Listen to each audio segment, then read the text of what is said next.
Hello বন্ধুরা, আমি অর্পিতা।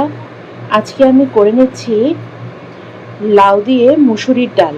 তার জন্য কেটে নিয়েছি লাউ, ধনেপাতা, মুসুরির ডাল আর কটা চেরা কাঁচা লঙ্কা। আর গ্যাসে আমি বসিয়ে দিয়েছি প্রেসার কুকার। তাতে আমি গ্যাসটা ধরিয়ে দেবো। চটপট গ্যাসটা ধরিয়ে দিয়ে তাতে দিয়ে দেবো পরিমাণ মতো খানিকটা জল।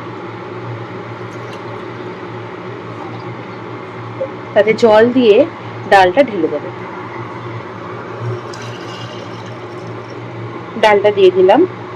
এবার এতে দিয়ে দেবো পরিমাণ মতো নুন। এতে দিয়ে দিলাম পরিমাণ মতো নুন। এরপর এতে দিয়ে দেবো কেটে রাখা লাউগুলো।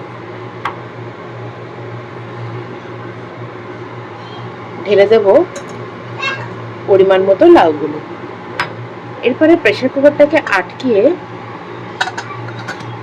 লাগিয়ে দেবো কয়েকটা সিটি। তেল গরম হয়ে গেলে কড়াইয়ে দিয়ে দেবো 5 ফোড়ন, শুকনো লঙ্কা, তেজপাতা আর অল্প পরিমাণে হলুদ।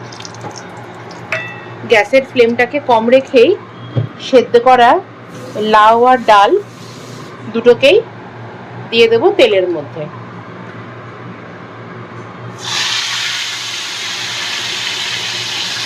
ডালটা ফুটে উঠলে ডালটার মধ্যে দিয়ে দেবো এই কুচিয়ে রাখা ধনেপাতাগুলো। দিয়ে আর একবার একটু ভালো করে নাড়াচাড়া করে এটাকে ফুটতে দেব।